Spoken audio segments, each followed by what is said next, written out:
السلام علیکم ورحمۃ اللہ وبرکاتہ۔ امید کرتی ہوں آپ سب خیریت سے ہوں گے۔ آج انشاءاللہ کل جو ہم قاعدہ کر رہے تھے تشہد، اس کا اگلا حصہ کریں گے انشاءاللہ تعالی۔ اتحیاتو کل ہم نے سیکھی تھی، اس کے بعد اتحیاتو کے ختم کرنے کے بعد رسول اللہ صلی اللہ علیہ وسلم درود شریف پڑھا کرتے تھے۔ درود شریف آج انشاءاللہ ہم پڑھیں گے۔ اللہم صلی علی محمد وعلی آل محمد کما صلیت علی ابراہیم وعلی آل ابراہیم انک حمید مجید۔ اللہم بارک علی محمد وعلی آل محمد کما بارکت علی ابراہیم وعلی آل ابراہیم انک حمید مجید۔ اچھا، یہاں پہ اکثر سسٹرز کیا غلطی کرتی ہیں، صلی علی کو نا آپس میں دونوں ورڈز کو مکس کر دیتی ہیں، صلی اللہ ایسے نا علی کی آواز بھی نہیں پتہ چلتی اور صلی کو بھی کچھ ایسا مکس کر دیتے ہیں۔ تو آپ لوگوں نے دھیان رکھنا ہے کہ اس کا اللہم، اللہ کا جو لام ہے اس کے اوپر کھڑا زبر ہے، ٹھیک ہے، اللہم، تو اس کا حق ادا ہوگا، جلدی نہیں کرنی اللہم۔ اللہم صلی علی عین سے ہے، یہ عین سے ہے، علی کا اوپر ہے، اللہ کا مطلب ہے اوپر یا پر، صلی علی۔ اس کا ترجمہ دیکھتے ہیں۔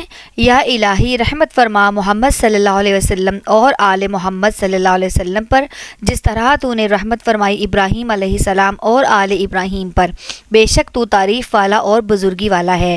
یا الہی برکت فرما محمد صلی اللہ علیہ وسلم اور آل محمد صلی اللہ علیہ وسلم پر، جس طرح تو نے برکت فرمائی ابراہیم علیہ السلام اور آل ابراہیم پر، بے شک تو تعریف والا اور بزرگی والا ہے۔ یہ سنن ابی داؤد باب الصلاۃ میں اور صحیح البخاری میں بھی یہ حدیث موجود ہے، اور مسند احمد میں بھی یہ حدیث موجود ہے کہ رسول اللہ صلی اللہ علیہ وسلم جو ہے تحیاتوں کے بعد درود شریف ایسے پڑھا کرتے تھے، تو ہمیں بھی یہی حکم ہے، ہمارے لیے بھی یہی حکم ہے۔ اس کے علاوہ ایک اور جو درود ہے وہ بھی ثابت ہے، لیکن ہمیں چونکہ بچپن سے یہی کروایا گیا ہے درود ابراہیمی، تو ہم یہی پڑھتے ہیں۔ وہ بھی درود ابراہیمی ہے، لیکن اس میں تھوڑی سی ورڈنگ ڈیفرنٹ ہے، وہ بھی حدیث میں وہ الفاظ بھی آئے ہیں۔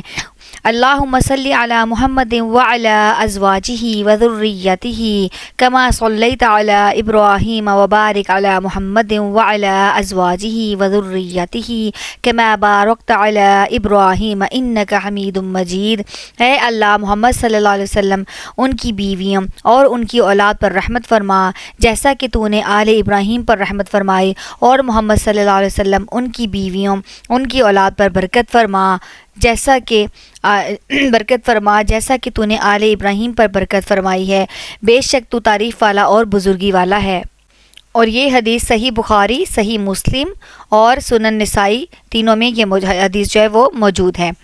اس کے علاوہ جو ہے ہم کئی دفعہ نا کیا کرتے ہیں کہ جب درود پاک پڑھنا شروع کرتے ہیں، ہم اللہم صلی علی کے بجائے ہے نا، ہم اس سے پہلے ہم کہتے ہیں اللہم صلی علی سیدنا محمد۔ تو کسی بھی حدیث میں اس سیدنا یا مولانا کا لفظ جو ہے وہ موجود نہیں ہے۔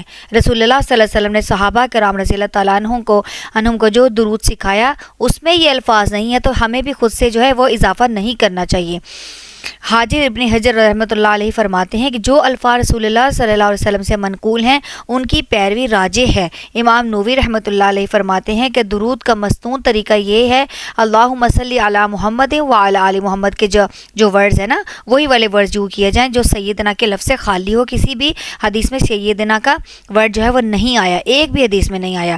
سیدنا ابو طلحہ رضی اللہ تعالیٰ عنہ روایت کرتے ہیں کہ ایک روز رسول اللہ صلی اللہ علیہ وسلم صحابہ کرام رضی اللہ تعالیٰ عنہ کے پاس آئے، ان کے پاس تشریف لائے۔ آپ کے چہرے پر، آپ صلی اللہ علیہ وسلم کے چہرے پر خوشی کے آثار نمایاں تھے۔ آپ صلی اللہ علیہ وسلم نے فرمایا، میرے پاس جبریل علیہ السلام آئے اور انہوں نے کہا، تیرا پروردگار فرماتا ہے کہ اے محمد صلی اللہ علیہ وسلم، کیا تجھے یہ بات خوش نہیں کرتی کہ تیری امت میں سے جو شخص تجھ پر ایک بار درود بھیجتا ہے تو میں اس پر 10 بار رحمت بھیجتا ہوں، اور تیری امت میں سے جو شخص تجھ پر ایک بار سلام بھیجتا ہے تو میں اس پر 10 بار سلام بھیجتا ہوں۔ یہ صحیح بخاری میں حدیث موجود ہے، سنن نسائی میں بھی یہ حدیث جو ہے وہ موجود ہے، اور امام ابن حاکم نے بھی اس کو صحیح حدیث قرار دیا ہے۔ اس کے بعد ہم آتے ہیں درود کے بعد کی دعاؤں کی طرف۔ سیدنا عائشہ رضی اللہ تعالیٰ عنہ فرماتی ہیں کہ رسول اللہ صلی اللہ علیہ وسلم نماز میں آخری قعدے میں، یعنی آخری رکعت میں